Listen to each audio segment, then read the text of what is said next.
On Thai PBS World tonight, long-awaited 10,000 baht cash handout is on the way. The government will deliver the cash to vulnerable groups starting from Wednesday. The stronger the Thai baht, the more painful it is for exporters. As the currency reaches its current high, business leaders aim to mitigate the impact by engaging with the central bank. And flood alert in Chiang as Ping River water level rises.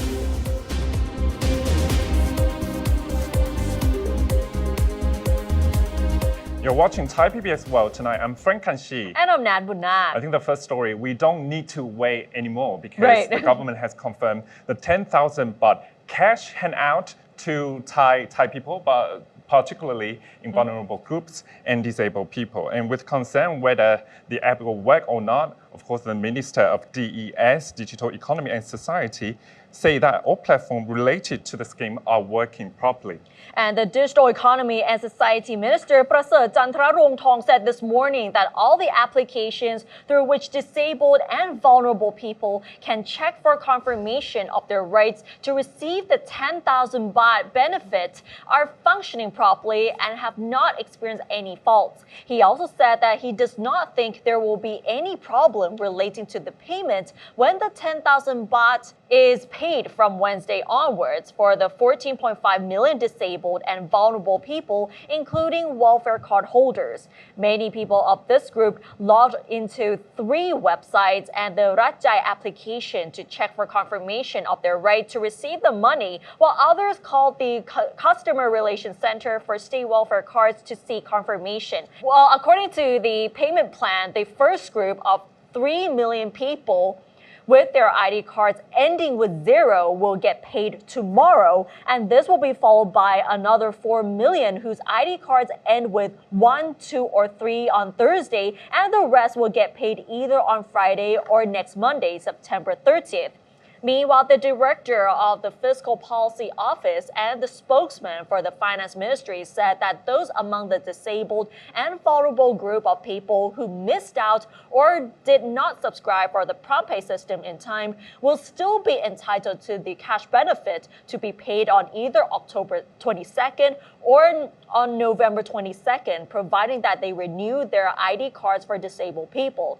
And however, the disabled who do not have a disabled person's ID card or whose cards have expired can also apply for new cards by December 3rd so that they can claim the 10,000 baht cash benefit. So you can see that there is like a timeline here for those who are eligible to receive the 10,000 baht cash benefit. So it will be distributed to those in the vulnerable groups and the disabled groups first. But there is a process here. So those with ID cards ending with 0 will get paid first tomorrow, and that will be followed by other groups ending with 1, 2, or 3 on their ID cards. So that's pretty interesting. So from the beginning, actually, I said we don't have to wait anymore, but actually we still have to wait because there's still a timeline that we have to follow according to the government. As in, it's not every people, every disabled or vulnerable groups,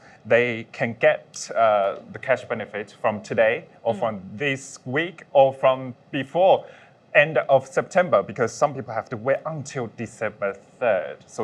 So we have to clear some confusion there, as in some people still have to wait for some time. But those who really have to wait are those who are eligible for the cash benefit but are not in this group. So, and there is no clarification though as to when they will receive it and how they will receive it as well, because the government said that their cash benefits will be split into 2 parts, but then there's no confirmation as to how this will be distributed. There's no confirmed date yet for those people outside of this group. Maybe we have to wait until the end of this year or early next year. So we still have to wait the government to give us confirmation in the future. And of course, yesterday we talked about Thai baht strength, because right now it's very strong. As in, before we start this show, we see the Thai baht against USD is still at 32.93 at this point. So around 33 baht there, but this is still raised concerns for business leaders and especially tourism sector and exporter too.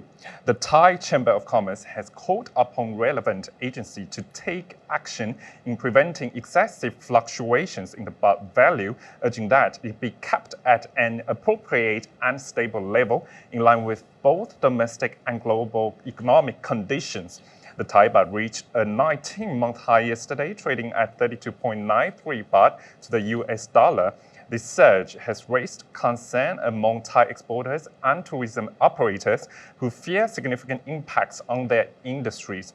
Vice President of the Thai Chamber of Commerce cited research from the Kasikorn Research Center indicating that for every 1% increase in the baht against the dollar, Thai exporters stand to lose approximately 100 billion baht annually, equivalent to 0.5% of the country's GDP. The baht has appreciated by around 9 to 10% in a short span, further exacerbating the situation. According to the Vice President, sectors that rely heavily on locally sourced materials, particularly food and agricultural products, are expected to suffer the most from the baht's volatility. He added that the rapid and unpredictable shifts in the currency value make it exceedingly difficult for business to plan ahead in terms of production and marketing strategies, limiting their ability to respond effectively to market demands. In the meantime, Sanan Angubonggun, president of the organization, has announced plans to convene with the Minister of Finance and the most important guy here, Governor of the Bank of Thailand, or BOT, to discuss appropriate measures to tackle these urgent economic challenges, suggesting that a more suitable exchange rate will be 34 baht to the US dollar. So this convention with Bank of Thailand, the government, is very important because Bank of Thailand might cut rate because the interest rate right now is at 2.5%, and maybe some economists say that a half of a percent cut is very, very important according to the Fed rate, US Fed rate too. Well, it does affect many of the industries considering the Thai baht against the US dollar. And it, like you said, it affects many of the industries, whether it's exports or tourism. And many of the organizations have raised their concerns and how this will affect their businesses, especially with exports. And yeah, you talk about export because as what, of course, Kasikorn Research Center said, 1% increase equivalent to approximately 100 billion baht loss. This is very important. And for tourism sector, because I think this is very close to people and foreign tourists when they come to Thailand, as in you have a simple amount, a same amount compared to before, but you only get like very little amount of Thai baht in return. So this could create impact to tourism sector. But of course, for the domestic market, we have to talk about that. Prime Minister Paetongtarn Shinawatra, she emphasized on the minimum wage right now, because right now the daily minimum wage is at 330 baht, but the government has promised to increase the rate to 400 baht by October 1st. However, the government cannot meet this deadline and it will have to be postponed. The Prime Minister said today that the government will press ahead to fulfill its promise to increase the minimum wage to 400 baht a day within this year. But it needs to consider the opinions of all stakeholders and legal appliance.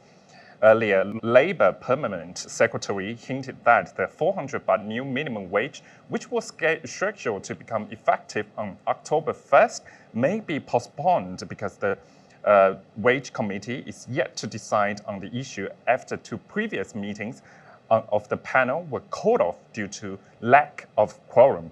The Prime Minister defended that the government has not dragged its feet on the minimum wage increase and remains committed to fulfill its promise. As a matter of fact, she said that the government wants the new wage rate to come into force as quickly as possible, probably within this year. However, the private sector has expressed concerns that the minimum wage increase will hurt business operators, SMEs in particular, as it will make Thai exports less competitive in the global market, especially in wake of the strengthening of the Thai baht currency against the US dollar and high interest rate. the Confederation of Employers has recommended different minimum wage rates in accordance with locations and skills of the workers. So actually, of course, Thai PBS World, our team has talked to so many international workers and of course those business leaders in Thailand, and they are worried about the increase of daily minimum wage because it really impacts SMEs. And for example, for the US government, the candidate Kamala Harris say that they will increase the minimum wage, but another side is to give the benefits to SMEs. But how about Thailand's government's benefits to SMEs and those compensation there? And when you're talking about the daily minimum wage, when we say that they're going to increase from 300 to 400, that might be good news for the workers. But if you really talk to the business operators, many people don't really agree with this. Because that means they have to pay their employees a lot more. So let's say they would pay around 330 baht, they have to pay 400, and considering that they have more than just one worker, of course, they would have hundreds of workers, that means that would be a burden for the business operators. But considering that the different minimum wage rates in Thailand, it's quite different in many of the areas. For example, like in Bangkok and its vicinities, on average, it's about 363 baht, and the highest is in Phuket, about 370, and the lowest is in the three southernmost provinces of Narathiwat, Pattani, and Yala, where they get paid around 330 baht. But you can see that the range across Thailand it's kind of the same, like 330 to 370, but nothing 400 yet. Yeah, and of course you have to raise the level to 400, no matter from 330 about 363 to 400. Of course, it's a quite big percentage for SMEs and business leaders and those operations to tackle all those burden from their operations, and they have to think about their income, their revenue too. So it's not an easy task for them. Not an easy task because they suggested that the different minimum wage rates in accordance with locations and the skills of the workers, it also depends on what kind of skills as well, because it's just you cannot pay the same rates between factory workers and those working in automobile factories. Yeah. It's completely different. So this is something that the government really needs to consider, especially the downsides of increasing that daily minimum wage to many of the businesses. And to be honest, baht is quite high because at 400 baht, and it takes a lot of efforts. I mean financial efforts into business operation to get covered with it from their revenue. Right, and now let's turn to the flooding situation in Thailand's northern provinces, as we're aware that many of the families and households have been severely affected by the floods and mudslides, especially in Chiang Rai province. Now its neighboring province of Chiang Mai is also on alert for more flooding, and residents in Chiang Mai's Mueang district have been advised to move their valuables to higher ground as the water level in the Ping River is steadily rising, threatening to overflow due to heavy rain last night. The water depth was measured at about 3.35 meters at 10 a.m. today, and it has reached the critical level. A command center has been set up by Chiang Mai municipality to monitor the water level in real time around the clock. Meanwhile, in Chiang Rai province, the governor has instructed the Mueang district chief officer to monitor the flood situation in the district and to have traffic directed on the Chiang Rai-Chiang Mai highway, which is now partially flooded and impassable to most vehicles. You can see the images right there, how severe the situation is. And according to the Department of Public Disaster Prevention and Mitigation, 9 provinces still remain partially flooded today, and that includes Chiang Rai, Nan, Lampang, Phrae, and Pisnulok, and also Nong Khai provinces, and also in Ayutthaya as well. As for the relief efforts, Interior Minister Anutin Charnvirakul said today that sufficient food supplies have been sent to flood victims in Chiang Rai and Chiang Mai after the government allocated 100 million baht emergency budget each for the two provinces. He even mentioned to reporters today that if that emergency budget is not enough for the relief efforts, this budget can also be increased. As for other relief measures, Prime Minister Paetongtarn Shinawatra revealed today that the cabinet has agreed to waive the electricity costs for September for flood victims in the north and the northeast. And on top of that, they will also give a 30% discount on electricity bills for the month of October. So this is what the government has been doing to help those being affected by the flooding situation, because you can see many of the communities are still underwater. They're still inundated, and people are still struggling to get through this. Yes, especially, of course, you can see those footage on the screen right now. The footage is really astonishing because, of course, those relief measures right now, no matter from the Interior Minister or Prime Minister Paetongtarn Shinawatra, does it really help at this moment? Because, of course, you can see soldiers, they also on the ground to help to clean those mud, the aftermath of this flooding. But right now, actually, northern part is still raining right now at this point. Of course, we see those river outflow from the channel, the normal channel, to those neighborhood right now. And, of course, it's really daunting at this moment. But we hope for the best for the northern part residents because the relief measure is coming. But how should the government actually foresee from the meteorological report to help them? Because thousands of northern part of residents, they have been affected and relocated to other safe zone right now. But the rain is still dropping. And what the government should do right now? It's heavy rain, the heavy overflows, and the warning systems is still under development. The government just said today that they are developing the alert system, which people can receive their text messages updating the flooding situation and mudslides as well, especially those that are at risk of flooding and mudslides. But they say that they are under development, but whether this will work. Yeah, another interesting message actually is yesterday we saw, I think it's a survey about Bangkok residents. Yeah. They are not worried about it. Concerned. They are quite concerned. But of course, you can see the front line of the flooding right now is at Ayutthaya province, which is close to Bangkok already. Right, and people actually responded to the survey and said that they are really concerned, quite concerned rather, about the flooding situation. But some people do mention that they are pretty confident in terms of the flood prevention and the measures to prevent the flood waters getting into the city. Because I understand, of course, BMA, the Bangkok Metropolitan Administration, the City Hall, right now has a lot of measures to tackle the flooding coming from the north to south right now. But we still have to stay alert.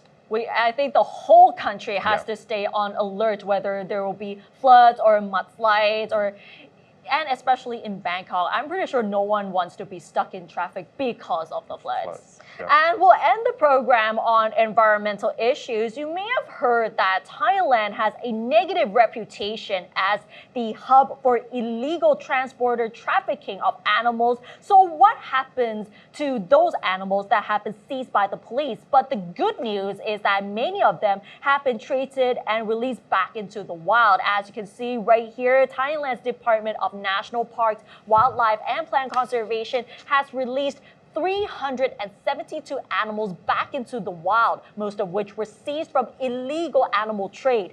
This took place at Khao Ang Runai Wildlife Sanctuary in Thailand's Changsha province yesterday, and this is part of the department's mission to release the animals into the wild across 4 regions of Thailand.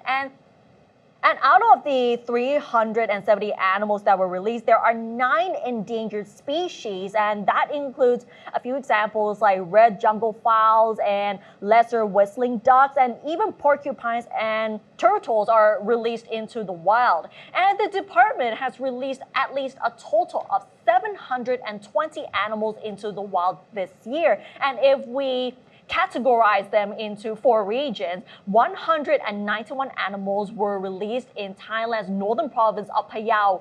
272 were released in the northeast province of Kalasin, and 172 were released in the southern province of Songkhla. And yesterday, about 372 were released back into the wild. So this is a great initiative so that it raises the awareness that illegal animal trade or animal trafficking still persists in this region. And this is also a contribution to the environment because these animals need to stay in their natural habitats, not being transferred or being sold illegally to other countries. And it could lead to, of course, illness to human too at the end. Yeah. So that's why I think this time the Department of National Park, they have that initiative and use this, the mindset of preservation of animals. Yes. And at the end, they have them back to the nature, and this is how nature works.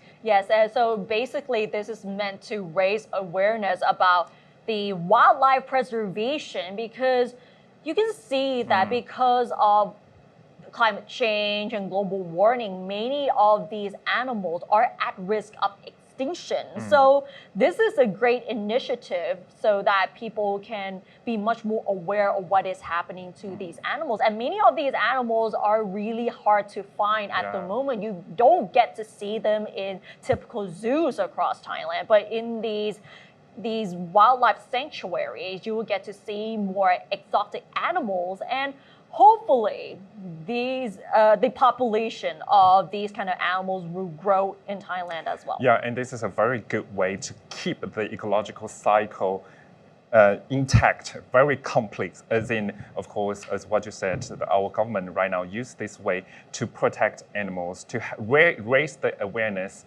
of the animals, the importance of animals in our society to keep nature working.